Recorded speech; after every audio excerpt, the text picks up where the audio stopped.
Good morning, good afternoon, good evening, wherever you are, and welcome to Being Your Own CEO.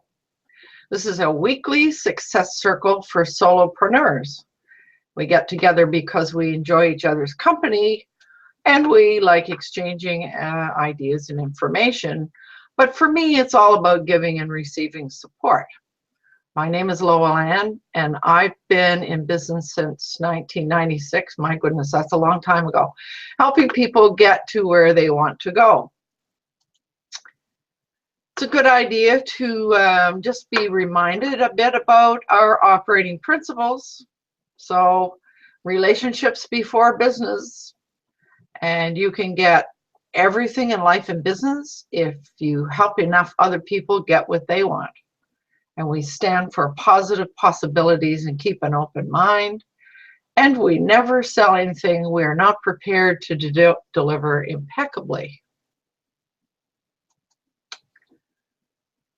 So this morning, we're a little bit behind the 8 ball because I was ill yesterday and didn't get things organized quite in the normal way.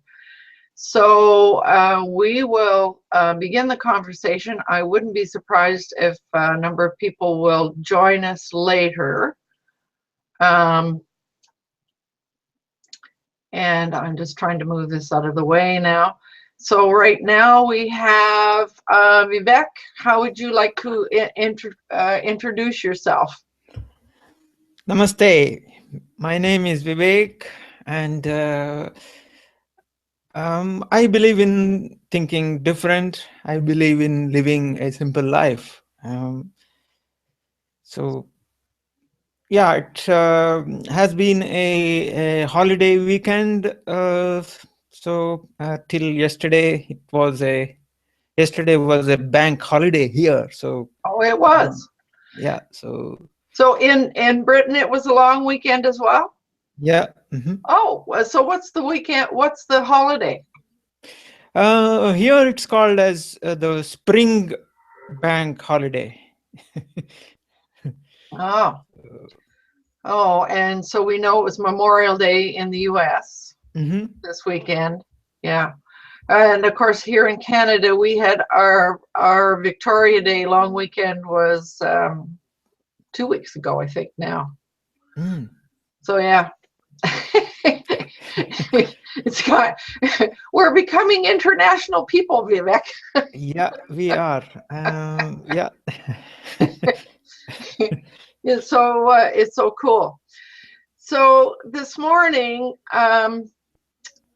we were going to talk a little bit about doing a need assessment, especially if we were going to be doing some sort of online training. So I did a little bit of research and found some material from a college, I think, that I thought was kind of useful. So I guess the question that was posed was, what do I need or want to know about students that will help me determine what to teach, how to teach, what technology to employ, and where to begin the educational experience. So there were 5 things that were outlined. First of all, the computer skills. What are their skills? And it struck me that was fairly important. We tend, I think, sometimes to, when we're fairly proficient ourselves, to make assumptions that other people are every bit as proficient as we are. I know I'm certainly guilty of that sometimes. So that would be one of them. Another major one would be learning styles, and we know that we all have our learning preferences, and to try to determine exactly what those preferences are ahead of time can be a challenge. Is that person a kinesthetic person? Person needs to be doing something and feeling something. Do they learn mostly from vocal or do they learn mostly through visual? And some of us are have a combination of all three. So I know, for example, that I'm very visual. I learn more easily when I see something, and certainly color and all of those other things impact. So then, another item that was listed was the available resources. In other words, what equipment is required, so that is the person going to need a camera, a microphone, a headset? Must they be on a desktop as opposed to a laptop or a phone? All of those kinds of things will come into play.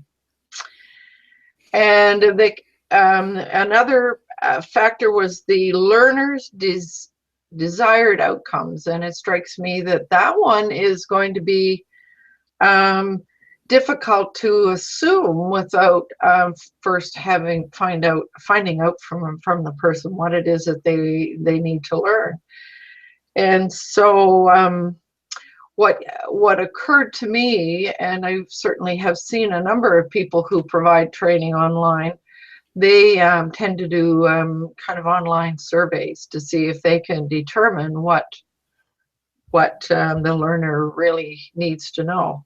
I know that on my own website, I have the portable business coach, which allows the person to go in and fill in the pieces and evaluate for themselves what they need to learn.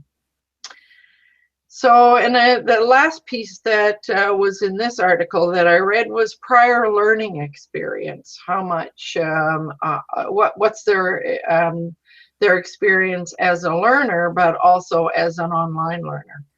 And again, that one is pretty difficult to find out unless you do a survey of some sort. So I was left with the notion that there's a couple of ways to kind of determine what needs are. One of them would be to do a demographic profile, but I'm finding of late that demographic profiling is stereotyping people, which I'm finding that is not working all that well. I think it used to, but it doesn't anymore. So I mean, we used to hear people say, "Oh, well, if you need to learn how to do something online, just ask a 12-year-old." Well, I'm sorry, I'm not 12. I'm much more than 12, and I'm pretty darn computer savvy. So I think that that demographic profiling is becoming less and less valuable. What do you think about that, Vivek? I know you do some training online. What comes up for you? Yeah, actually, when you said you mentioned we take a few things for granted when we think of. Let me do a quick screen share and show you a slide. This is just one slide, and this is known as a Dunning-Kruger effect. This affects those who have some skill. And the point here is people who have a skill, little bit of something, typically end up here at the top here. If you can, I wonder if you can see my mouse. It's actually called as Mount Stupid. This graph is topic knowledge on the horizontal axis versus willingness to opine on a topic. So people who know little bit tend to have huge, they think that they know everything, and so they reach here. They have huge willingness to opine. But when they cross that limit, they see a huge valley and then fall here into this humility valley. They realize they don't know much. So the point is, it's often difficult to recognize one's own incompetence, Mhm. and that leads to inflated self-assessment. And opposite of this, or corollary to this, is people who actually know a lot are often here in the humility valley. They underestimate their own experience, their own knowledge, their own level of competence, and that's one aspect. So that's Yeah. that's a thing which we need to be aware of. But when coming back to what you were asking, um, you were talking about what the students would want to know and so Mhm. on. But um, when we design a course, shouldn't we be thinking in terms of whether we should design the course? You mean what should be included? The need analysis. Yeah. That's how I read your the topic of the day. How do we assess the need for anything? And sometimes, what from where I sit, sometimes, well, and I I need to go back to your little graph there. I mean, it's we don't we often don't know what we don't know. Yeah. And so um, so then it becomes very difficult to do a need analysis.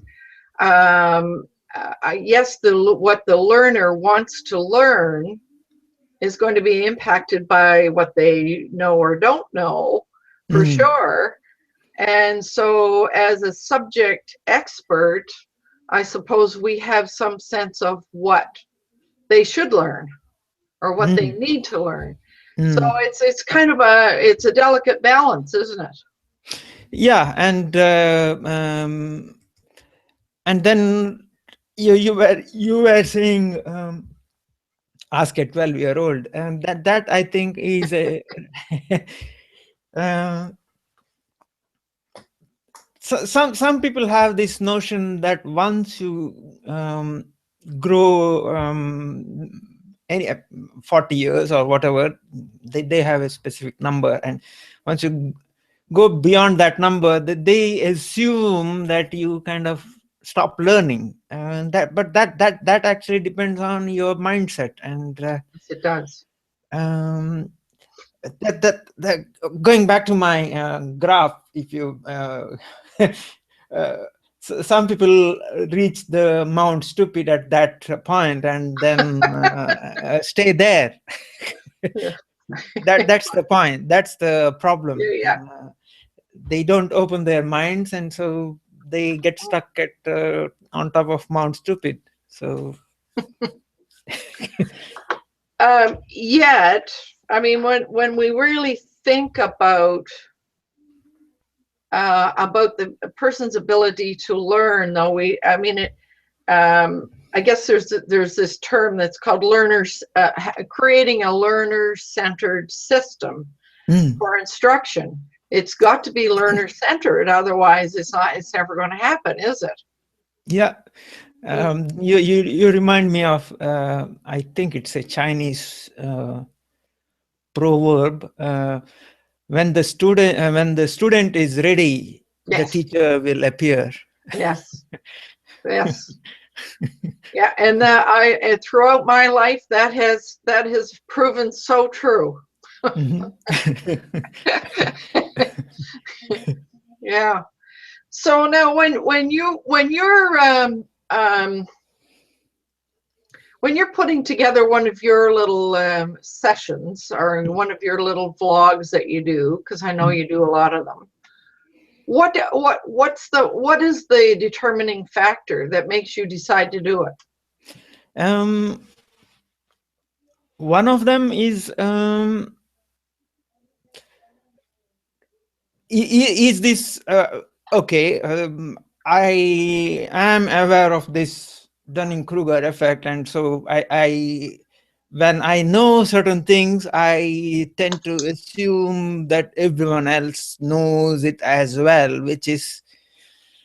But I often find it difficult to get beyond that. But when I do, um, it's often the things that I assume to be very simple, which are not so simple for people. And um, in a sense, I actually look at, for example, I look at Google support forums. Mhm. Um, and look at the questions that are asked there, and that is a definite indication of what people are struggling with, or people are unable to follow. Mhm. And then it becomes okay, I can create a short video about that, yes, but is there a need? uh, is there a I had done a, series of hangouts on air, um, about 14 of them, 1 4, 14 hangouts on air series. I think you probably came across that in the early days. It was, I Yeah. think, 2014, 2 years ago now, 2.5 years ago now. Mhm. It's about Prince 2, which is project management. Mhm. Yes, I Uh, remember that. yeah, and there the major guiding principle for the Prince 2 is business case. Whenever you want to start a project, need to make a business case. Is there a need for Mhm. whatever you're planning to do? And when you do that, okay, you think that it's required, then what are the benefits that you expect Mhm. when you achieve that, and what are the milestones? And then the whole process of Prince 2 is to actually, you have to keep this business case, which is, it can be a document, Mhm. but it needs to be a live one. It's not a document that you print and file it away. No, it's a live document, and you keep reviewing it Mhm. every and the Prince 2 actually specifies you need to review it predetermined time. You when you start the process, you say, okay, I'm going to review this every month or every 6 months or whatever, every week, I don't Yeah. know, it depends on and then the point is, at any time, the business if the business case becomes invalid, it becomes no longer valid. If you discover that this is no longer required, then Mhm. the project should be stopped then and there. So that's the whole idea of that. So um, I would apply that to almost anything, really. Want to create a training program? Yes. Determine the need. Mhm. Um, is this really required? You ask that question to yourself, and then what are the milestones? How do you, but how, in that process, how do you answer that question? Is this needed? Um, yeah, is this needed? For example, going back to my Google Forums uh, thing, I look at how many questions are there. It's not really an exact science as such. I'm not going to use statistics and say 1,000 questions were asked or anything like that. No, No.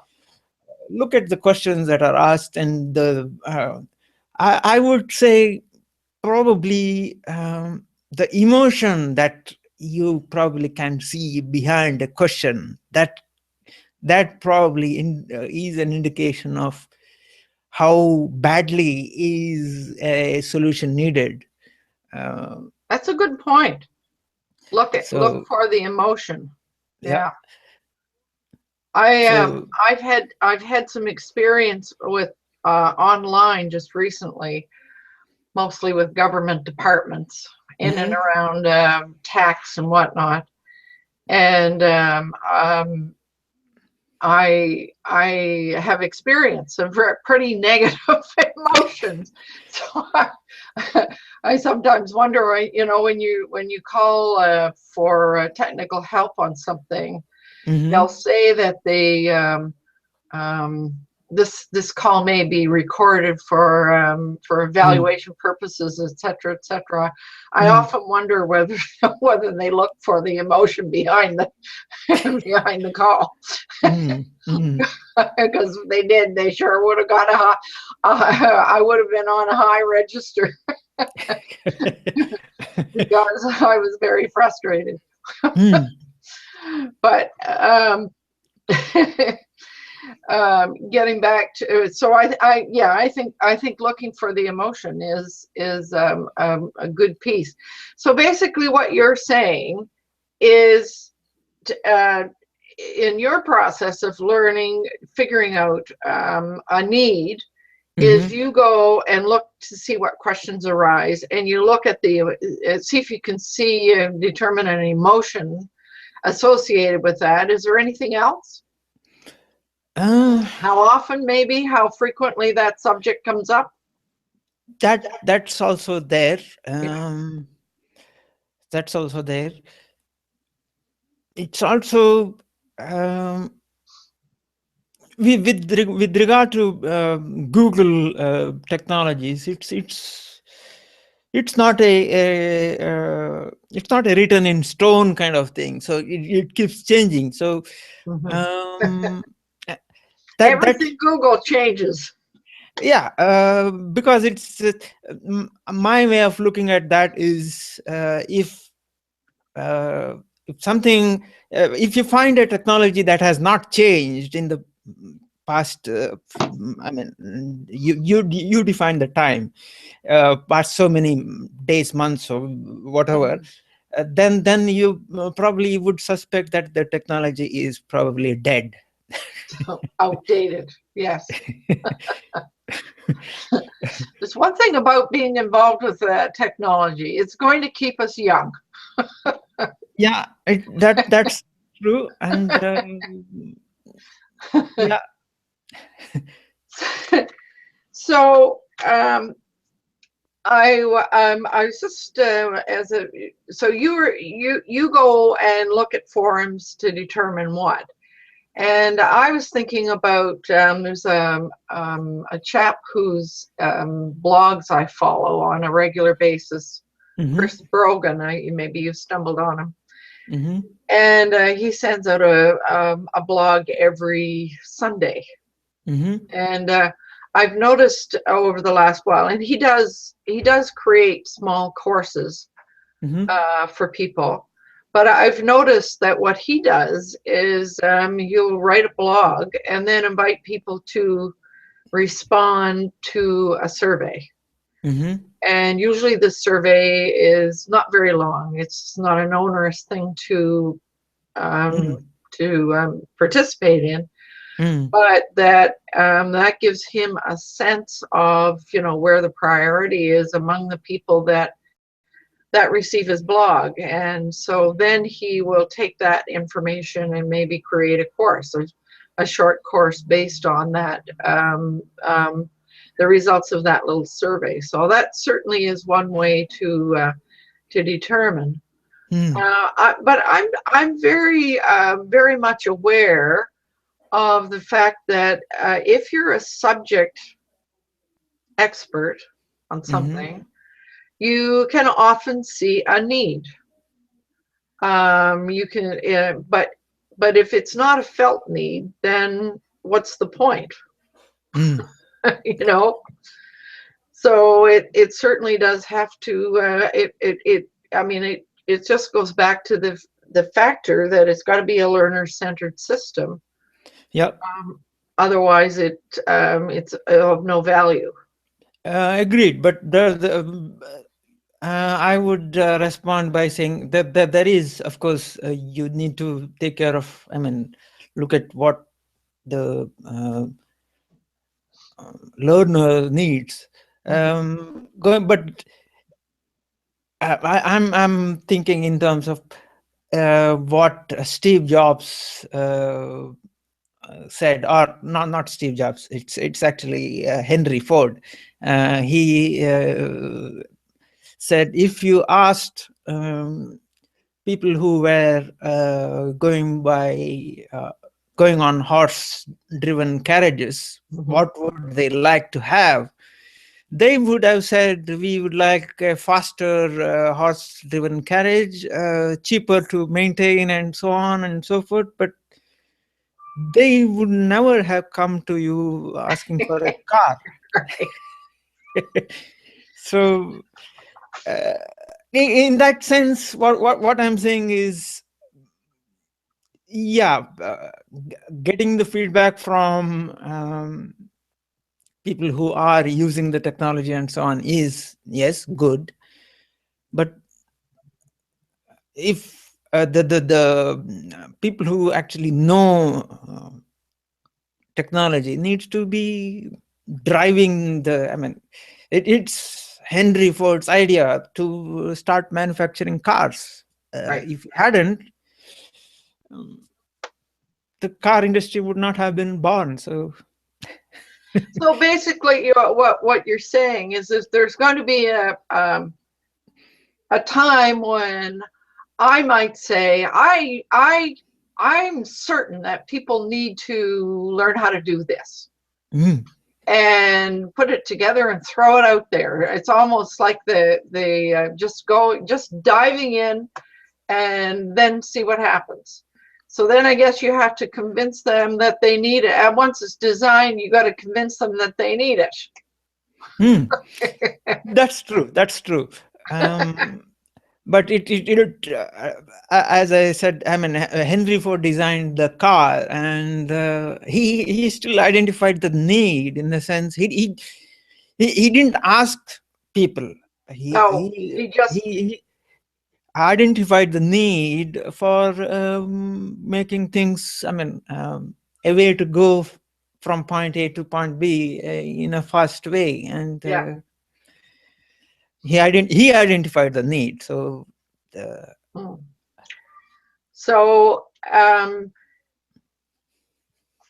basically, if you know, so what we're saying is the learner sometimes will know what they need to learn.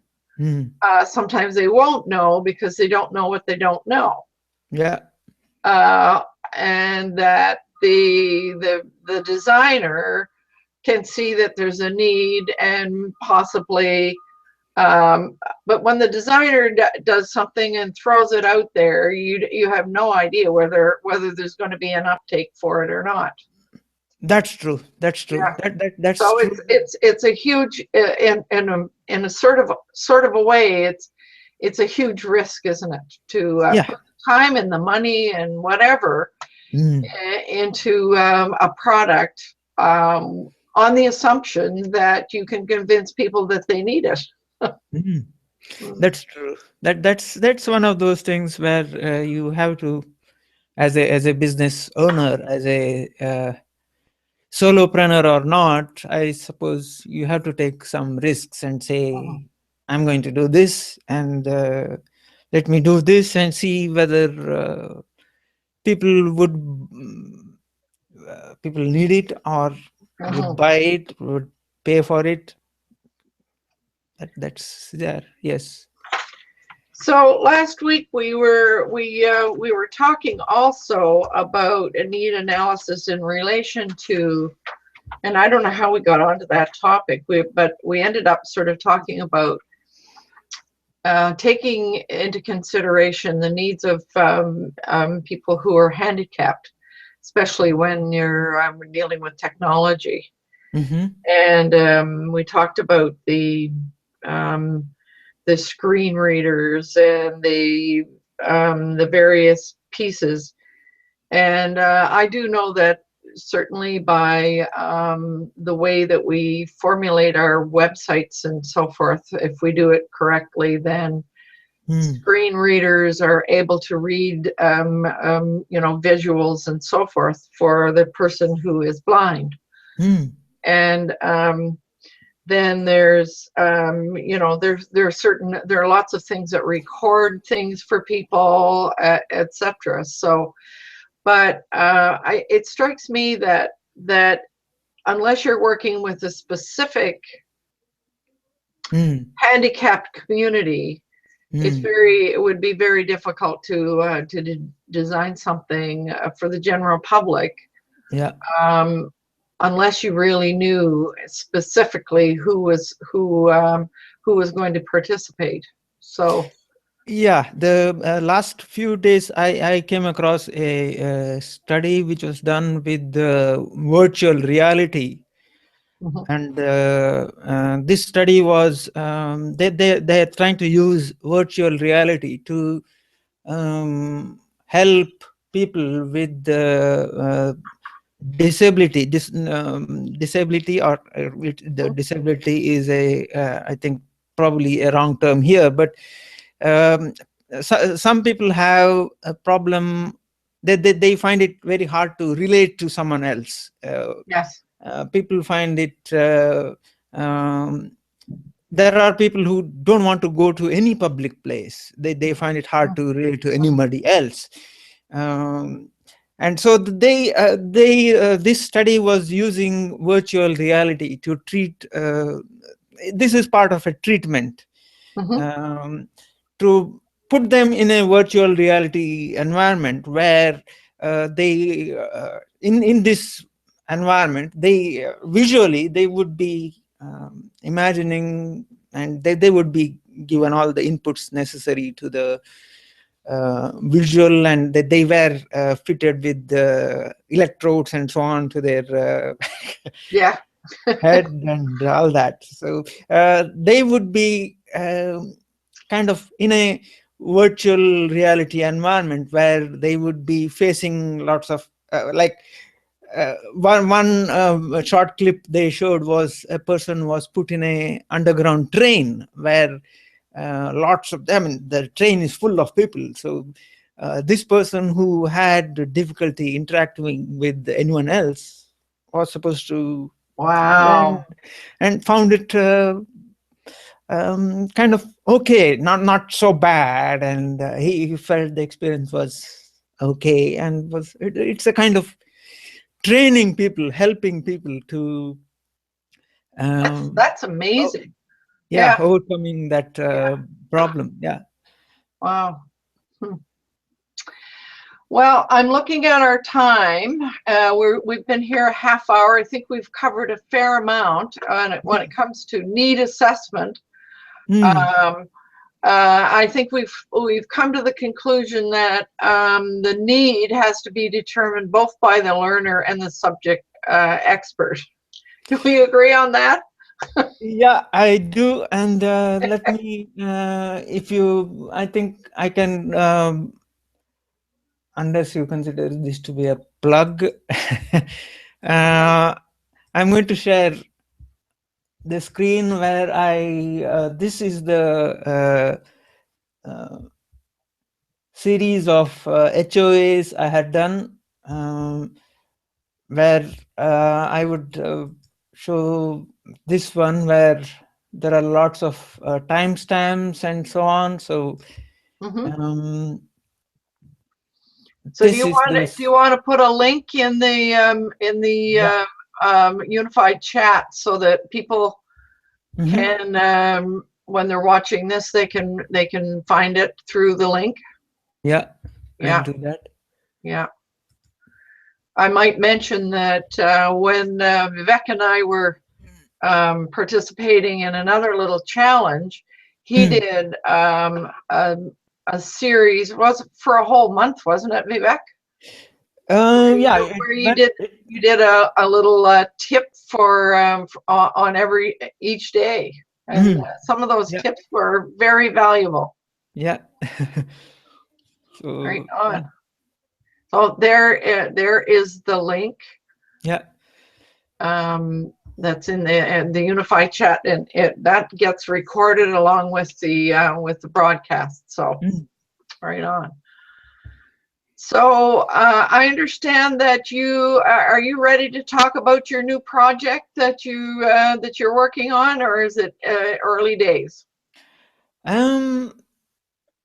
It's a project that I'm working with Roland, and